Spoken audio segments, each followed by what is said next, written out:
मैं डॉक्टर पुनीत अग्रवाल हूँ।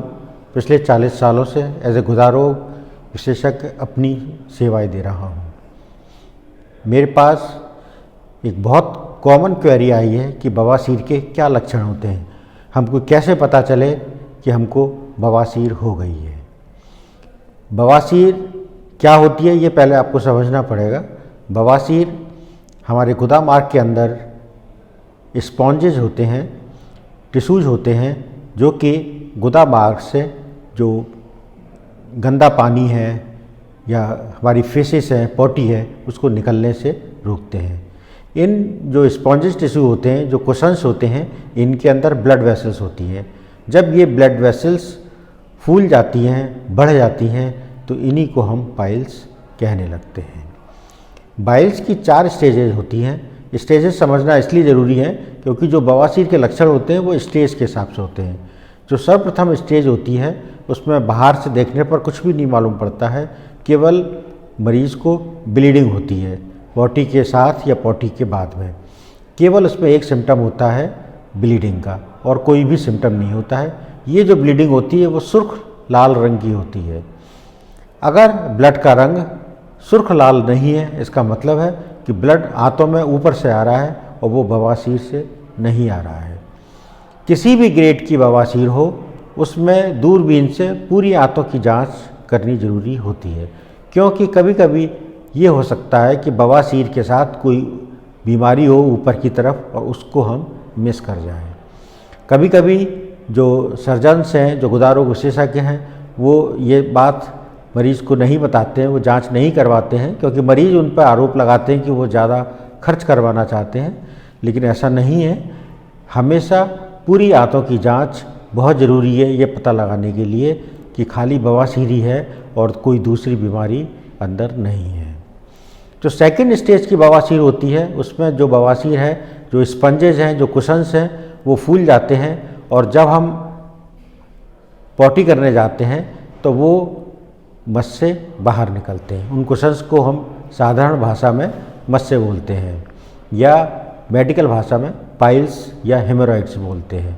तो जो मस्से जो गुदा मार्ग से बाहर निकलते हैं पॉटी करते समय, शौच खत्म होने के बाद वो स्वतः ही अंदर चले जाते हैं। तो इसका निर्णय कि किस स्टेज का है ये मरीज़ के लक्षण से मालूम पड़ता है। इसको हम देखकर नहीं बता सकते हैं।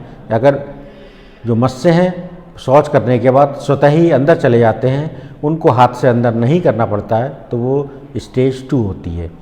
और स्टेज 3 में जो ये मस्से होते हैं शौच के समय बाहर आ जाते हैं और इनको हाथ से हमें अंदर करना पड़ता है। तो स्टेज 2 और स्टेज 3 में सिर्फ यही अंतर है। स्टेज 2 के मस्से अपने आप चले जाते हैं, स्टेज 3 के मस्सों को हमें हाथ से अंदर करना पड़ता है। ब्लीडिंग तो मेन सिम्टम है ही स्टेज 2 और 3 का, और एक जो मस्से मैंने आपको बता दिए सूजन है, ये इसका सिम्टम है। तीसरा सिम्टम है म्यूकस डिस्चार्ज। जो इसकी जो म्यूकोसा होती है, जो उसकी लाइनिंग होती है गुदा मार्ग की, वो मस्से बाहर निकलने की वजह से इरिटेट होती है और इसमें से बलगम सा निकलता है। जैसे हम थूकते हैं, जैसा हमारा थूक होता है या हमारी जब नाक छिनकते हैं, इस तरह का सफ़ेद सफ़ेद सा बाहर निकलता है, जिसको हम म्यूकस बोलते हैं। ये म्यूकस निकल के आपके अंडरवियर को और कपड़ों को ख़राब करने लगता है। जब ये बाहर की खाल पे आता है तो इरिटेशन करता है, जिससे खुजली होती है, जिसको हम प्लूराइटिस एनआई के नाम से भी मेडिकल लैंग्वेज में बोलते हैं।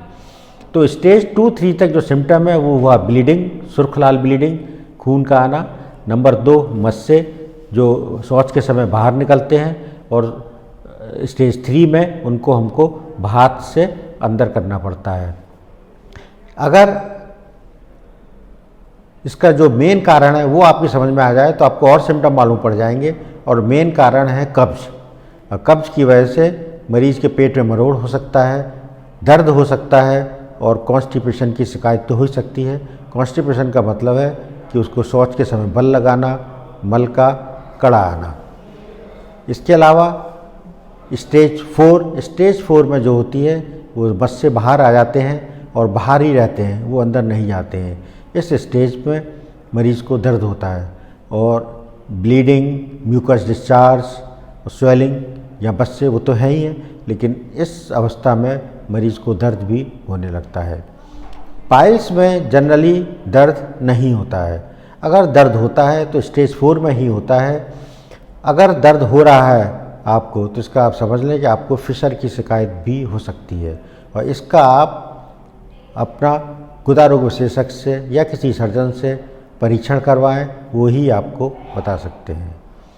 सबसे इम्पॉर्टेंट है हमको ये रूल आउट करना कि हमको कैंसर तो नहीं है, क्योंकि हो सकता है कि ब्लीडिंग आ रही हो, कैंसर हो, और बवासीर के सोचते हुए हम उस डायग्नोसिस को मिस कर जाएं।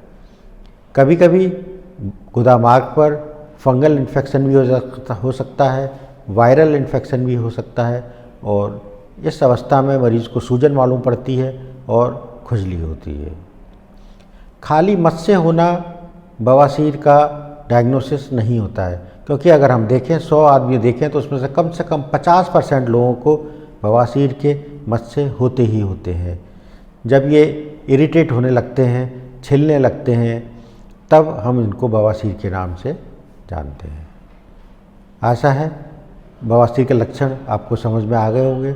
अगर आप मुझसे कुछ पूछना चाहें तो आप मुझको व्हाट्सएप कर सकते हैं। मेरा व्हाट्सएप नंबर है 9837144287। आपकी क्वेरीज़ का मैं जवाब देने का प्रयास करूँगा। Thank you.